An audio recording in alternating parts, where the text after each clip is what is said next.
Hello everyone and welcome to another video with me, Berets, here to talk about some more Wotv stuff. Yeah? Okay, so like in the previous JP video and obviously the global video that's already gone up by the time well, actually it's like a few hours before it did go up. No, it's gonna go up a few hours after. Time. Anyway, yeah, I covered most everything, but there were a few new bits to talk about that recently dropped that I think a lot of people are going to be pretty happy to hear about. So I decided to make an extra video, and I kind of wanted to wrap up my thoughts about the Leviathan raid because they've changed a little bit. And not only that, but there's something I have to get off my chest. So first of all, let's talk about the thing that is important. All right, so first of all, for anyone who plays this game, you're going to be really happy to hear that currently on the JP side, with this update, there is going to be a newer way to increase your vision cards EXP. EXP only. In the barracks, you can put your vision cards in and they will gain EXP over time. Much as before, though, it requires a new resource that you have to pay for. Basically, like how the barracks has food, this now has this stuff. And I'm really worried that we have to spend more lapis to actually increase this. But anyway, it's a small step forward, even if there might be some steps back. But it is nice to see that vision cards will have a way to potentially level them over a period of time. All right. Now, continuing on, this is something that I think is actually much bigger, which is a Esper, and for lack of a better word, the power of friendship quest. Yeah, that's exactly what this is. For anybody who has played this game, actually one of the most common complaints I hear about, besides the fact that raids and Trial of Judgment need to burn in the eternal fires of hell, is the fact that Esper resonance is one of the things that people just really, really hate. Like, I almost, like, honestly, like, it doesn't bother me that much because you just stick an Esper on a character and you just let them put them on an auto farm content and with a lot of stamina and just say go. But I get it. Esper resonance is a slow thing to build up. Well, hopefully now it's going to be a little bit less of a problem. So here we have what is translated out to roughly be a resonance quest or a intimate resonance quest, which we have, you know, Mont here in Ifrit, and I just get this picture of Mont just getting spooned by Ifrit after a hot date, and it's just, oh, it's so adorable. It's also vaguely creepy. But hey, internet, you can run away with that as much as you want. Anyway, yeah, this is looking to be much like the job point quest, where you need a key to unlock it. And once it's unlocked, you can do it once and get a bunch of Esper resonance. That's the way I read it anyway. Also, what's interesting is that it can be challenged once a day during a specific period of time. So if you look right here on the JP side, its initial thing will be from Wednesday all the way up to the 22nd, roughly just a little bit after FF7 launches. So for anyone who's playing on that day, you may want to save yours that day until FF7 comes out, you know, to start working on Tifa and Cloud if you are so lucky.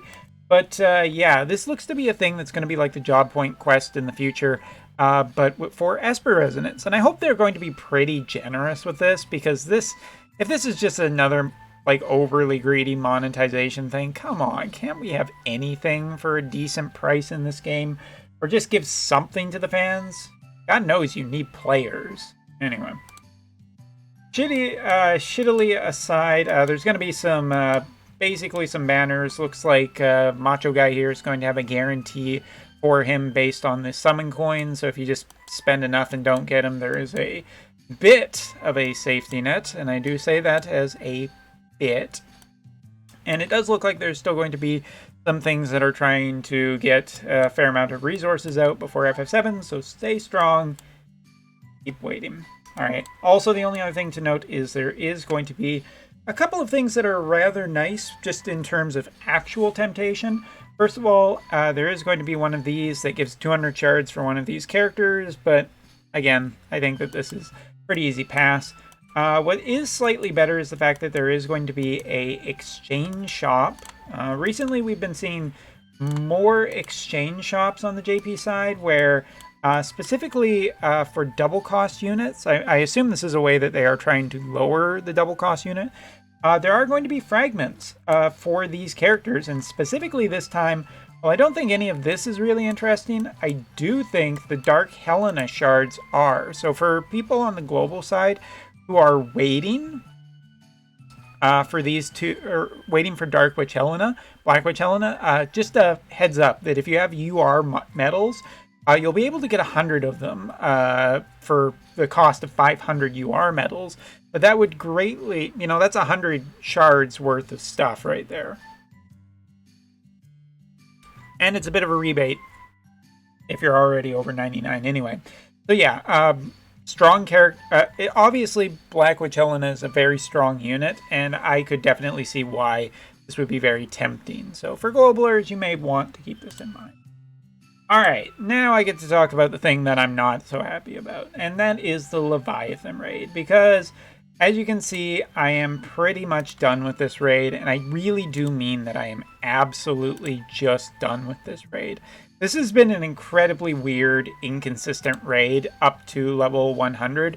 So currently you can see basically the team I'm running. I'll show the levels a little bit more after in the vision cards, but Leviathan is the master of counters, and that should not be overly surprising, seeing that Charlotte does have an ability that greatly reduces counter activation, and that's essentially what raids are, a post advertisement for characters that you, I guess, should have gotten to make it more easy.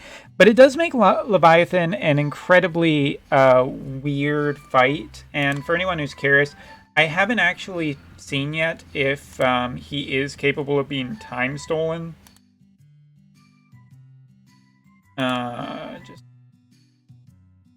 Hold on.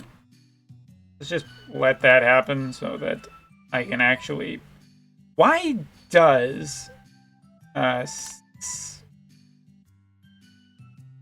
still don't know why when you're just doing a single player raid, you can't just take an infinite amount of time.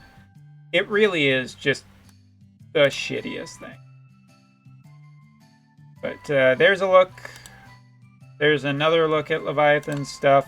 Interestingly, though, Leviathan is actually fairly weak to some status effects, which does give players alternate avenues of dealing with him. But he has wide AoE attacks, and as you can see, his counter also makes your characters more weak to water elemental attacks. It is a fight for all intents and purposes that I have seen wild fluctuations on how well a team is capable of doing it, where basically Leviathan seems to have like the biggest like fangirl crush on Venera because he just keeps choosing her every time, almost regardless of like what abilities I've used. But it has made this a really inconsistent fight to get perfect. I've had in the 90 levels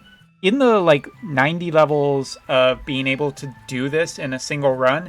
And I've also had like conversely like this, where it's just I get countered by at least 75% of the attacks. I actually did have a single run where, or more than a few runs actually in the higher levels, where it's just been countered almost 100% of the time.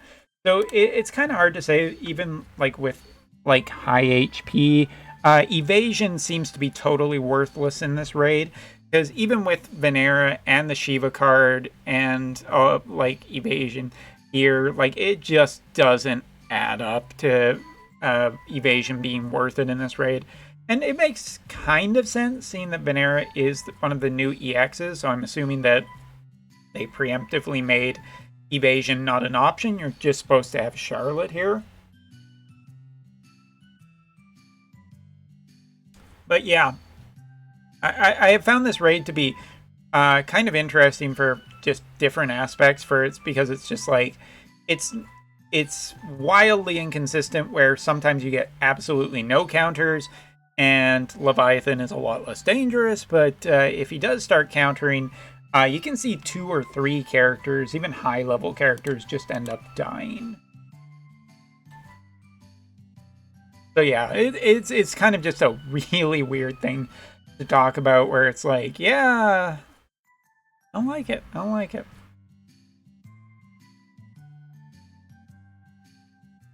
So yeah. Also, what's kind of interesting here is that Leviathan's HP tops out at 105, so it actually is a slightly different max amount of HP than we normally see. I feel like almost all of them are almost about 130,000 HP, and now we're seeing one that's dropped, and I'm curious why. But I'm not complaining about it.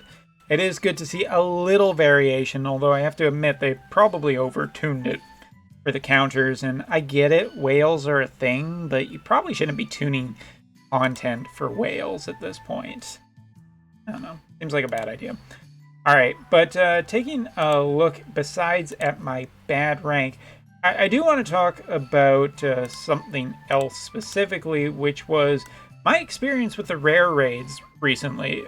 The last 2 months that I've done this, an interesting thing has happened, and I'm sure that not every Japanese player and even the English-speaking JP players have had the same experience. But I just want to put this out there for now. And if it turns out I'm wrong and I'm just having an incredibly bad luck streak, because it's been like 3 or 4 months now worth of raids where I've just not had good luck getting these rares. No, it's been 3 months. It's been 3 raids. Anyway, the last 2 months, getting to level 5 has actually taken me to level 100. And yeah, I don't know if they dropped the rates, but I've never had this bad and this long of an unlucky streak of trying to get the rare raid. And it also is just kind of funny, and I know it's kind of tinfoil hatty, but it's really, really funny that this was my experience. Pitied the first 5, basically, got to like level 100 worth of raids, which is basically 5 pities. And immediately after I got this vision card, the bonus vision card here, pop, right away, an extra one. That's so weird that it happened like that. And, given that there's been some shady stuff in this game in the past that, no, I'm not willing to forgive yet. I don't necessarily trust that this is just mere coincidence, and I will be carefully watching it when the next raid comes around, if there is a bonus vision card, if the rare raids are just like that low of rates, or if it's just mere coincidence. But it's kind of strange that it's happened 2 raids, and for the last 3 raids, I gotta say, I'm really tired of having to pity the rare raids up to level 100 basically every single time. Like, only getting to level 5 by level 100. I don't care about raids after 100, and I should not have to go over 100 times of these things. Even though, it should be noted that currency-wise, yeah, you still do. Anyway, tinfoil hat, maybe, but it should be noted that it wouldn't surprise me if they lowered the rates to try and to force people, especially lower level players, to play more to trying to get to 100, which also would make them have to invest more resources into every raid, which would also be good for business. And where there's a financial will, there's probably a less than what's the word? It's probably probably smells like shit. Anyway, so yeah, the Leviathan raid, after getting to like 100 and clearing out this last one, I'm so done with this raid. Kind of frustrating, but it wasn't also the hardest raid. I still kind of prefer the counters to more the status effects, but here's hoping that one day the raid system gets massively overtuned and we get a way better system that's way more fun and way more enjoyable and way more interesting. And I think that's better for all the players. Anyway, so yeah, that's all for this video. Thanks for watching, and yeah, see you next time.